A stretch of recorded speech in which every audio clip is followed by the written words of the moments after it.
Today I'm going to share a story that a teacher sent in to me this way. I don't normally do it this way, but you'll see why here in a minute. It's very long. I'm going to keep this person anonymous. I am also going to edit out some upsetting or triggering words to hopefully not have this video taken down. In the same vein, there are some really triggering elements to this story: violence, stalking, some scary themes. But this is real. These are things that teachers are going through, and these are things that teachers are experiencing without receiving the help and support that they need. Okay, this person talks a little bit about the high school that she was at. She said, I had been there for several years.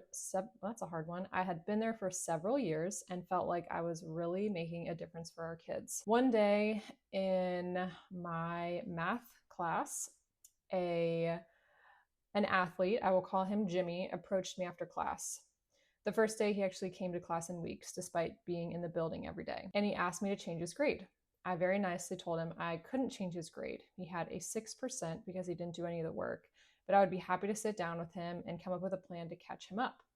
Jimmy became aggressive, stepping toward me and yelling in my face that I better change his grade or else. I was right in front of my desk, so I couldn't back myself up, so I calmly told him that he needed to please back up and we could talk about how to improve his grade when he calmed down. Jimmy stayed where he was and continued yelling obscenities. B, I can't play my sport because of you. Now change my grade to a C or you will regret it. I will follow you home and I will you in your sleep. Horrible. One of the male math teachers happened to be walking by and heard Jimmy yelling, so he came in to help. There were no other students in the room yet since it was in between classes. The other teacher told Jimmy to calm down, and Jimmy turned to take a swing at him, yelling at him to mind his own business. This gave me a chance to go around my desk to get out of harm's way and to call on speaker for an admin and security. The other teacher dodged Jimmy's fist and grabbed his arm, pinning it behind him to try to subdue him until security arrived. Jimmy was still screaming at both of us now, calling the other teacher an a-hole and yelling that he would us both. Thankfully, the students for our next class had heard the commotion and stayed in the hall, and one had run to the office for help. The principal and security guard arrived and escorted Jimmy out of the room and down to the office. The other teacher asked if I was okay, and I told him yes. He didn't do anything more than try to intimidate me. I thanked him for coming in to help and asked if he was okay. He said he was. Jimmy didn't make contact with his attempted punch. We both wrote up our official statements and emailed them to the principal so that he could take care of the situation. No one from administration bothered to check in with me the rest of the day, so I went down after school and said I would like to file an official report since he threatened to me multiple times. The principal blew me off saying, "He's a kid blowing off steam. You need to get thicker skin." He then waved his hand to dismiss me.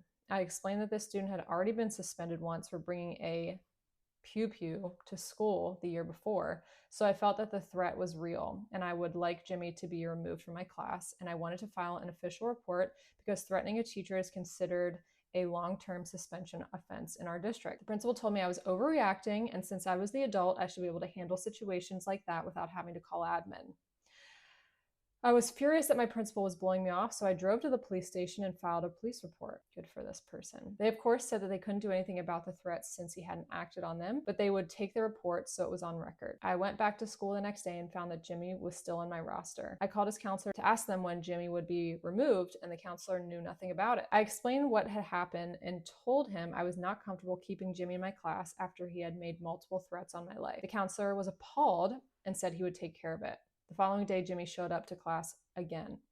I sent him to a buddy room with his work and called again to the counselor. The counselor told me the principal had told him not to transfer Jimmy out. A few minutes later, the other teacher came to my room and said he was told to cover my class because I was needed in the office. My first thought was that they were finally doing something about Jimmy and needed me there to confirm what happened. That was not the case. The principal called me down to put me on an improvement plan for not having good relationships with my students because of the incident with Jimmy. I was so angry I started to cry and asked how it was my fault that I didn't have a relationship with a student who had only been to class 6 times, including the day of the threats and today. I was told I was not cut out for teaching if I couldn't handle student behavior better without calling administration. My heart rate is increasing as I read this. I left feeling deflated and depressed and questioning if he was right.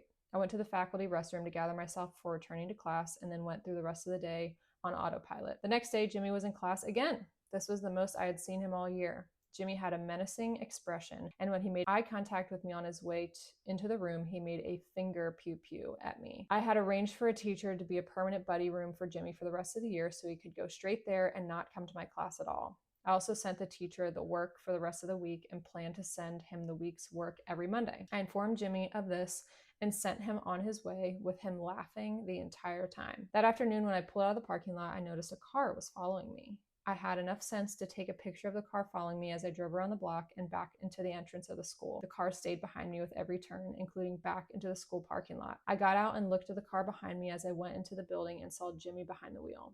I asked in the office for a security officer, they are police, to file another report, but was told he was gone. I went to the principal's office and told him Jimmy was following me, but he said I was being paranoid. I told him to go look outside, and when he did, Jimmy peeled out and drove off. The principal said it was just kids being kids. I went back to the police station and filed another report, and they noted the picture on my phone and told me to be sure I kept it. I went back to school the next day and emailed the counselor during my planning time, asking him to remove Jimmy, and told him about him following me. The counselor emailed back that the principal had again denied the move. I opened up a Word document on my computer, typed my letter of resignation, saying exactly why I was leaving and that I would stay until the end of the year unless I felt my safety was at risk, and marched it downstairs to the office right then. The principal was there and acted all surprised when I gave it to him and asked why I was resigning. I told him if he really didn't know, he could read the letter, and I walked out. Wow. It is horrible. It's just horrible. That's horrible. And if you or anyone that you know is going through something like this, please make sure that you take care of yourself, make the proper reports, take it to police, do what you need to do to make sure that you are safe and taken care of. I am appalled and sad and horrified that there are things happening like this in classrooms, and that there are administration that are reacting like this. And it's horrible. If you have a story that you would like me to share, you can send it to me in a DM. You can send it to me through email, however you want to send it to me. I'm always happy to share your story and, spread the word on what's going on out there. Again, please take care of yourself, take care of your fellow teachers. And if you are in any type of administration, please, please, please do not shrug things off. Take everything seriously and have your teachers' backs.